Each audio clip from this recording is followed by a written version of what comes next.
Inis ako sa'yo eh. Tingnan mo nga muna ako. Uy! Lumubog lang, lumubog. Uy, ano na naman gagawin natin dito? Motor tayo, boy. Dito tayo ngayon sa KRB Speedway dito sa may Antipolo. Papunta Marilaki. Merong event ngayon si CF Moto na off-road clinic. Magtuturo sa atin si Coach Mel Aquino. Siyempre mamaya kasama sila. Ito mga idol natin. Puro CF Moto kami ngayon dito. So ngayong araw guys, merong off-road clinic si CF Moto in partnership yan syempre with Mel Aquino. Maganda tong off-road clinic na to kasi naka-design siya sa mga naka 450 MT na CF Moto. So pag mga ganitong group training, mas mura siya na sa 3,500 lang per head. May kaibigan tayo dito may baon sa top box niya. Manghihingi tayo. Huli ka, girl! Anong baon mo dyan, girl? May itlog na nilaga? Siopaw! Yan, di ba? Sabi ko sa inyo, may baon yan eh. Ano pang meron dyan sa top box mo? Dalawa kayong babae, ma. Wow. Dalawa pa lang kayo nakikita ko yung si madam, yung inano namin, tinowing namin ngayon. Ngayon guys, motorcycle riding school ni Mel Aquino. May off-road clinic si CF Moto. So puro 450 MT to guys, sa mga 20 plus kami. Anong meron dito ngayon? So ngayong araw na to, August 31, we will be having the CF Moto ADV Clinic kung saan we'll be doing 2 batches for the intro ADV at saka yung advanced ADV. So check it out guys, maganda to. So ang riding school natin ay Motorcycle Riding School Philippines. Makikita nyo po kami sa website at www.offroadschoolphilippines. Meron din tayong Facebook page at Motorcycle Riding School Philippines. So Alright. check it out guys, nandun yung contact number natin. Thank you Coach Mel. Thank you very much. So pag kailangan nyo guys ng mga off-road training, dito kayo pupunta kay Coach Mel Aquino. Motorcycle Riding School Philippines. Dito lang yan sa KRB, papuntang Marilaki. Boy, kasi motor mo? Ito. Ba't parang maganda yung kulay nung sa'yo, kakaiba sa amin, di ganyan? Una-una sa lahat, good morning guys. Wow naman! Ride Rookie. Welcome po sa vlog ni Jet Lau. Kung napapanood niyo po si Jet Lau, napapanood ko rin siya.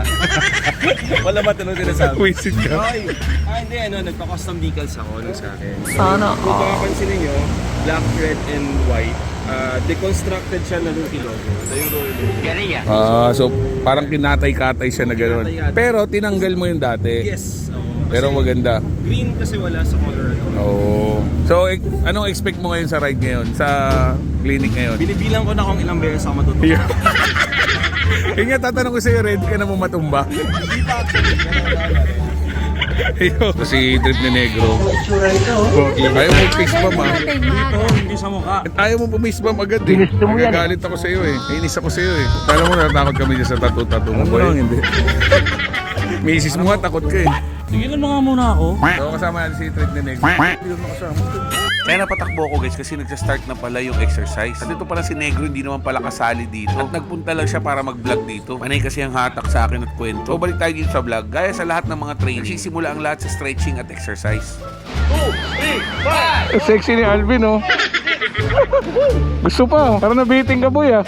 So medyo mainit tong part na to guys kasi nakakirap na kami at naka-helmet na kami, sabay nag-exercise kami. Buti na lang mapuno dito sa KRB. So we do the handlebar dips. So how do we use the handlebar dips? We put the handlebar here. Dahil sabi natin kanina, when the handlebar is on the left, it is easier to pick up the bike. You don't pick up the bike when the handlebar is on the right. You put it on the left. Now, if the bike is in first gear, better. If not, you hold the front brake. Make sure you're touching your both tires. Both tires are now touching the ground. Now, this is a technique. Gusto na ko yung itong technique na to kasi body lifter siya. So you put your strength on the handlebar and then you use your legs pushing it like this. Legs sa legs. Hirap lolo mo boy.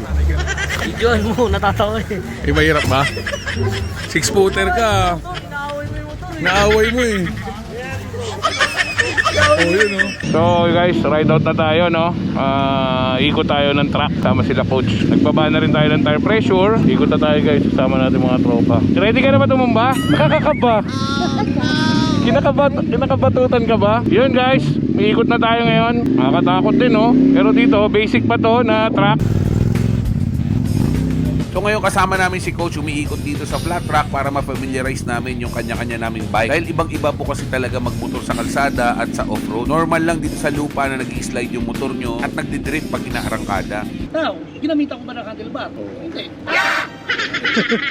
Pero you're learning Yes, of course. Nakakapagod pero marami ka matututunan. Uy. Lumubog lang, lumubog. Okay lang, hawak mo.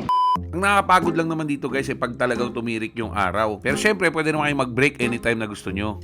Basic yan kay Ma'am Joanne. Happy 80th birthday. Ay, 80th, grabe. Happy 80th birthday, Ma'am Joanne. Ma'am Joanne, kasi sila lang. Akin ba? Sa'yo. Oras pa lang. 11:30. Shot, shot. Buhos, buhos, buhos. Buhos sa bibig. Ana sir, cellphone. Cheers, cheers, cheers. Go! Let's go! Woo! Masama ba? Pati yung mukha mo para sumama. Oh, happy birthday, Ma'am Joanne Lu of CF Moto. May pulutan agad ha. Wow naman. So ngayon naman guys, ang tinuturo dito is yung body positioning pagka umaarangkada at nagbe-brake. At dahil naka 450 MT kami, meron tong off-road button. Nakapag hinold nyo ng 3 seconds, automatic naka-off na agad yung ABS nyo sa likod at yung traction control.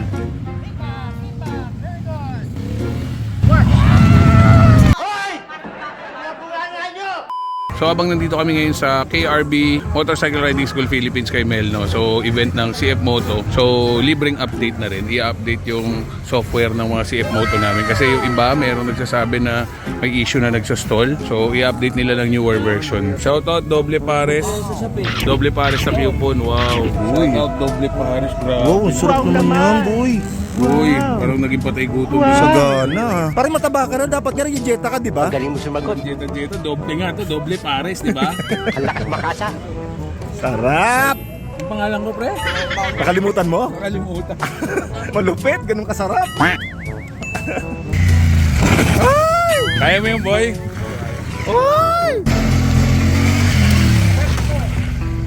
Bilis. Parang nakakatakot yun ah. To activate the ABS, sa pindot lang yan, mawawala yung off-road. Gagamitin ko, rear brake lang. Sasagad ko yung rear brake. Without the front brake, I'll check it out. Check, check! Front brake!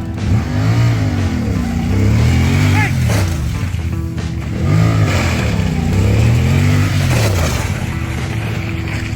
Basta kaya patigilin ang front brake. Pero remember, the front brake, may ABS siya. Smooth lang, one finger, two finger, do not grab. Squeeze. Hindi na ako magpapaslide. Siyempre, kung gusto ako, gabay. Naka-video pa naman kayo, makikita nyo ako, nakakalat. Off-road mode. Rear and front brake. Wow! Ako sana eh. Takot ako eh. So ang tinuturo nila dito guys, paano yung brake slide. Napakadali lang nito sa BMX pero pag big bike nang dala nyo, syempre nakakaban. Ngayon naman guys, tinuturo nila dito paano yung small turns gamit yung figure of 8. So after nyo mag-training dito guys, bibigyan na rin kayo nila ng certificate ng off-road clinic. Na syempre pwede nyo gamitin pag sasali kayo ng FJ Moto Mountain Cross this coming 2025. So karamihan ng mga kasama ko dito ay matatagal na nagbumotor pero gusto nilang mag-training para ma-enhance syempre yung skills nila lalo na sa off-road.